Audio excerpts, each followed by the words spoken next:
Assalamualaikum warahmatullahi wabarakatuh. Perkenalkan, kami dari kelompok 7 ingin mempresentasikan makalah kami yang berjudul Perkawinan dan Perceraian beserta komponennya. Adapun nama kelompok dari kelompok 7 pertama Andi Mudaritisa dengan NIM 9030118103. Selanjutnya Anita Sari dengan NIM 9030118107, dan yang terakhir Andi Muhammad Ismail ZM dengan NIM 903011811120. Selanjutnya silakan simak baik-baik penjelasan yang akan dijelaskan oleh teman-teman saya. Baik, pada kesempatan kali ini saya akan menyampaikan materi mengenai definisi dan ruang lingkup perkawinan dan perceraian. Menurut Undang-Undang Nomor 1 Tahun 1974, pengertian pernikahan adalah ikatan lahir batin antara seorang pria dengan seorang wanita sebagai suami istri dengan tujuan membentuk keluarga yang bahagia dan kekal berdasarkan ketuhanan Yang Maha Esa. Perkawinan dianggap sah apabila dilakukan menurut hukum perkawinan masing-masing agama dan kepercayaan serta tercatat oleh lembaga yang berwenang menurut perundang-undangan yang berlaku. Perceraian adalah suatu pembubaran pernikahan karena kehendak pasangan, suami atau istri, atau bahkan kehendak keduanya, yang diakibatkan adanya ketidakrukunan yang bersumber dari salah satu masalah yang tidak melaksanakan hak dan kewajiban sebagai seorang istri ataupun seorang suami. Studi perkawinan dan perceraian Studi perkawinan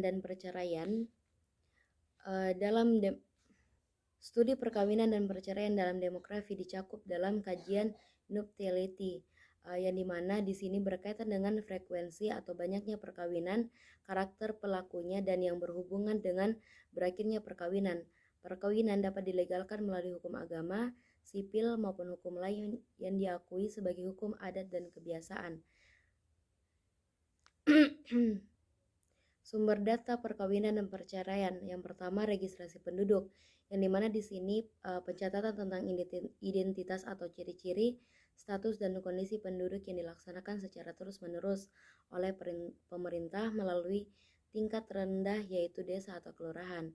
Dari data hasil registrasi akan didapat laporan monografi desa tentang kependudukan secara kontinu yang berisi data tentang kelahiran, penduduk, kematian, perkawinan, perceraian, dan perpindahan penduduk. Yang kedua, survei penduduk, yang dimana di sini dilakukan pada beberapa daerah yang dijadikan sampel dari perhitungan penduduk tersebut. Biasanya pada survei penduduk ini dilakukan selanjutnya yang kedua yaitu survei penduduk. Survei penduduk dilakukan pada beberapa daerah yang dijadikan sampel dari perhitungan penduduk tersebut. Biasanya pada survei penduduk ini dilakukan karena pertimbangan waktu, biaya, dan tenaga pelaksana survei. Survei penduduk bersifat lebih terbatas, yaitu dengan cara mengambil sampel sehingga informasi yang dikumpulkan lebih luas dan mendalam. Yang ketiga yaitu sensus penduduk, yang dimana di sini pencatatan total tentang penduduk yang dilakukan oleh Badan Pusat Statistik dengan tujuan untuk mengetahui jumlah.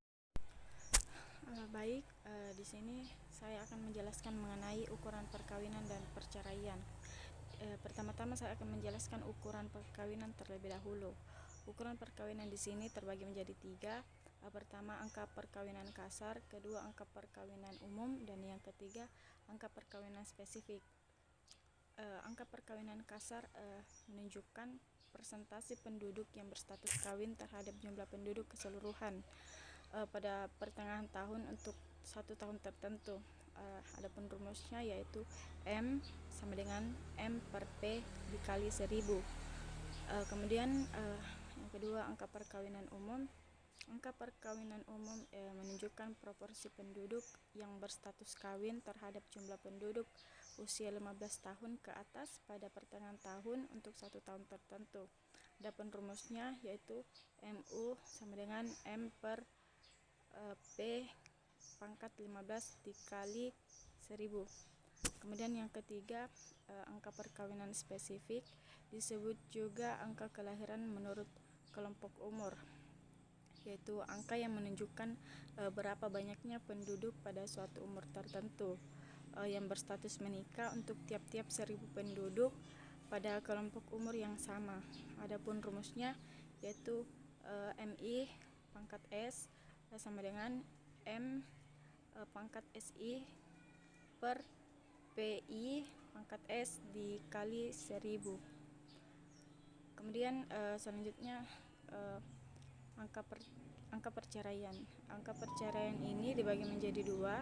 Pertama, angka perceraian kasar, dan yang kedua, angka perceraian umum. Angka perceraian kasar menunjukkan persentase penduduk yang berstatus cerai terhadap jumlah penduduk keseluruhan pada pertengahan tahun untuk 1 tahun tertentu. Adapun rumusnya D sama dengan D per P dikali 1.000.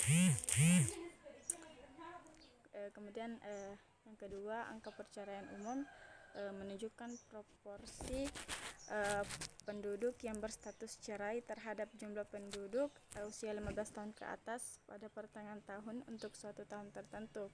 Adapun rumusnya D sama dengan D per P15 dikali 1.000.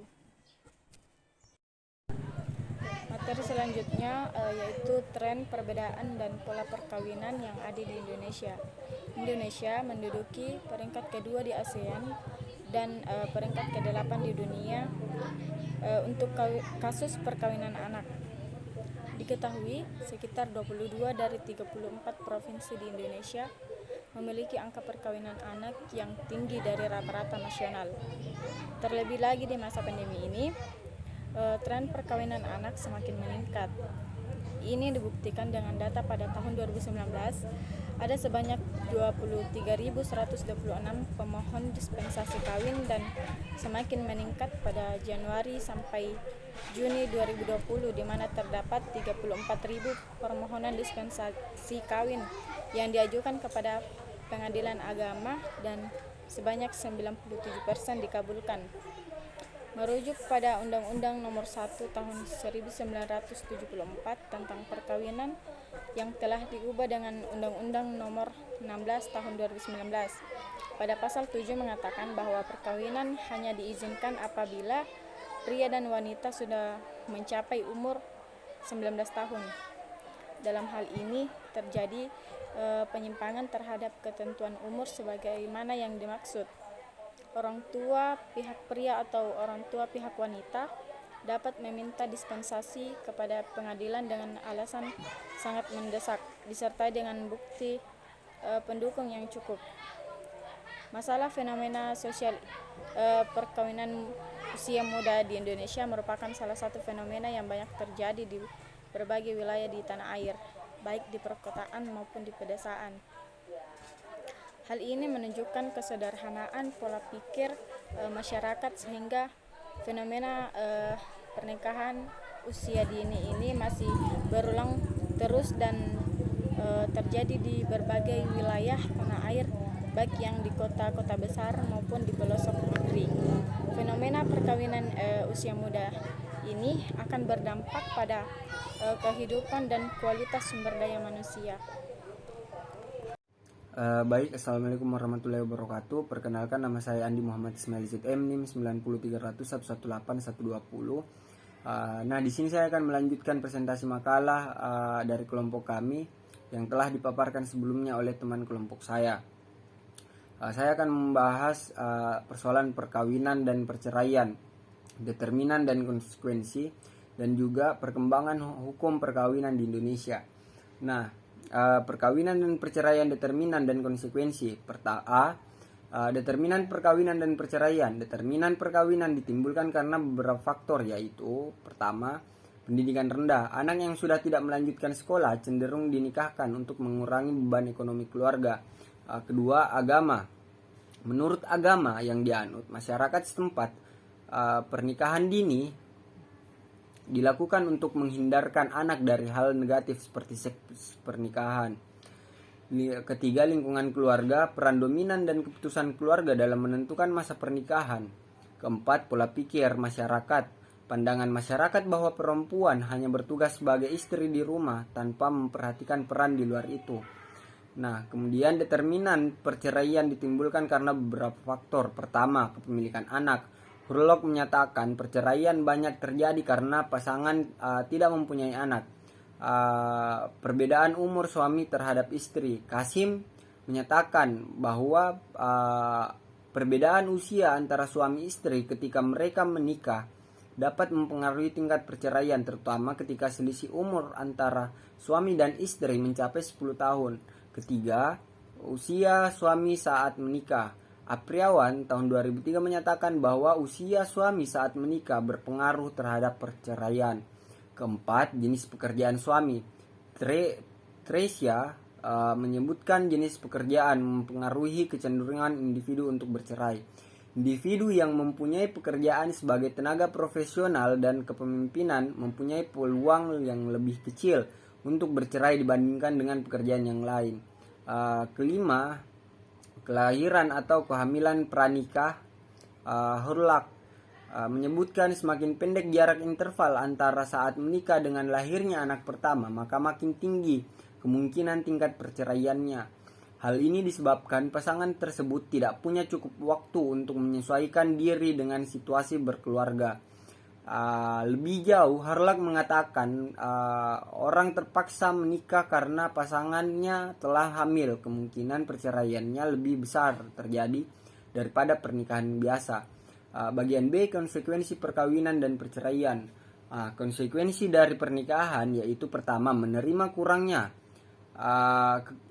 Sebelum menjalani pernikahan, banyak orang yang berpikir bahwa banyak hal kebaikan yang tampak pada calon pasangan masing-masing, sehingga pernikahan yang akan dibangun bisa membayangkan akan memiliki banyak hal menggembirakan dan penuh dengan kebahagiaan. Hal tersebut adalah wajar, namun saat sudah menikah, kekurangan yang dimiliki oleh suatu sama lain akan terungkap. Oleh sebab itu, perlu menyiapkan diri itu penting untuk menerima kekurangan pasangan kita. Kedua, menjaga hatinya. Seorang yang sudah menikah dan menjalani sebuah komitmen dengan pasangan hendaknya menutup hati dari segala godaan yang menghampiri. Jagalah hati yang memang layak dan seharusnya dijaga, yaitu hati suamimu atau istrimu, bukan malah menjaga hari orang yang bukan siapa-siapa kita.